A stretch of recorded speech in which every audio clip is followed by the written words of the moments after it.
Since the Senate last convened, terrorists have sent shockwaves through the civilized world with savage, cold-blooded violence. On October 7th, Hamas and Palestinian Islamic Jihad desecrated Israel's soil and tore apart Israeli families with utterly medieval brutality. Like ISIS, terrorists from Gaza turned peaceful homes and neighborhoods in Israel into blood-soaked war zones.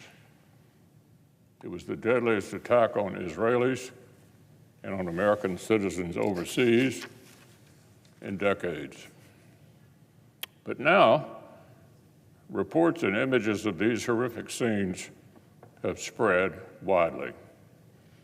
Accounts of Israeli women tortured and raped, of elders kidnapped, of charred corpses and beheadings, and of children shot dead in their homes have shaken peaceful people to their cores.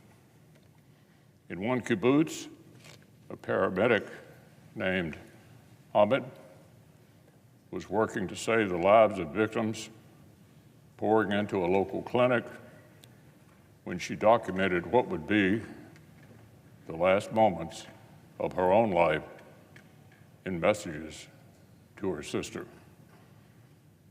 Here's what she said: "They're here. I don't think I'll get out of here alive. Be strong if something happens to me." A few minutes later, in a call from Emmett's phone, all her sister could hear were gunshots and screams. Once in 10 residents of the community were slaughtered by the terrorists. Here's how one retired senior IDF commander put it after he ran to rejoin Israel's defense efforts. "I've heard during my childhood about the pogroms in Europe, the Holocaust, of course. All my family came from Europe. They are survivors, but I never thought I would see things like this." Madam President, the people of Israel are grieving unimaginable horrors, and we have a responsibility not to look away. Not least because the same news that has shaken the civilized world to its core has emboldened anti-Semites and terrorist sympathizers across the globe. We've seen thousands of demonstrators cheer on terrorist violence from the streets of Western cities. In London, many Jewish children were kept home from school on Friday out of fears for their safety. In Chicago, a bomb threat forced a local synagogue to evacuate. In Sydney, Australia, a supposedly pro-Palestinian gathering devolved into a sickening flashback to the worst stain on the last century of human history as demonstrators chanted, "Gas the Jews." And on college campuses across America, leftist student groups cloaked vile anti-Semitism in a thin veneer of performative, woke jargon. So, Madam President, friends of Israel simply cannot afford to be silent. And as Israel's closest ally, the United States must lead by our example in supporting its efforts to defend itself for as long as it takes. As I outlined over the state work period, this means loudly and clearly distinguishing between the aggressor and the victim in this war. No matter how many voices in the media attempt to both sides a terrorist attack, There's simply no moral equivalence here. Responsibility for the murder of Israelis lies with the terrorists who pull the trigger and the regime that arms and trains them.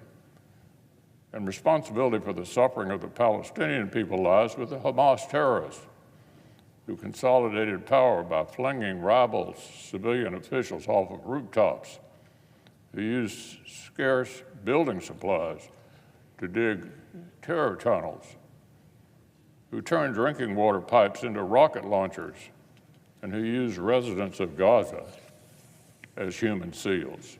Make no mistake, the surest way to stop violence against Israelis and oppression of Palestinians is to wipe terrorists like Hamas from the face of the earth. To that end, the United States must continue to provide maximum support to Israel's counter-terrorist operation as long as it takes. And just as importantly, we have to reestablish deterrence against the Iranian regime that not only directly threatens America's interests in a peaceful and stable Middle East, but also bears the blood of hundreds of Americans and plots to kill even more. America's disastrous withdrawal from Afghanistan, the desperate pursuit of a new nuclear deal, and the failure to respond decisively to attacks on U.S. forces in Syria have weakened our deterrence against the world's largest state sponsor of terror. America's weakness has left our allies and partners with serious questions about the credibility of our commitments. And if we fail to present clear and devastating consequences of further violence against America, as well as our friends in Israel, we will make deterring an even bigger strategic adversary in Asia even more difficult. Reestablishing effective deterrence means investing in American military strength. It means investing in an industrial base that's capable of equipping both U.S. forces and our allies and partners to meet authoritarian aggression in Europe, in Asia, and in the Middle East. And it means responding to challenges with credible and unflinching resolve. This is a fundamental responsibility of governing. Full stop.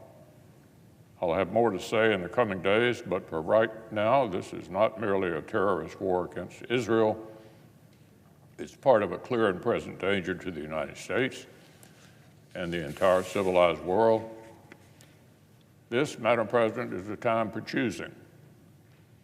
As Israel works to eliminate the terrorists who threaten its existence, the United States must reaffirm our commitment to Israel's security. And we must continue to demonstrate by our leadership that no country should offer safe haven to those who aid and abet terror.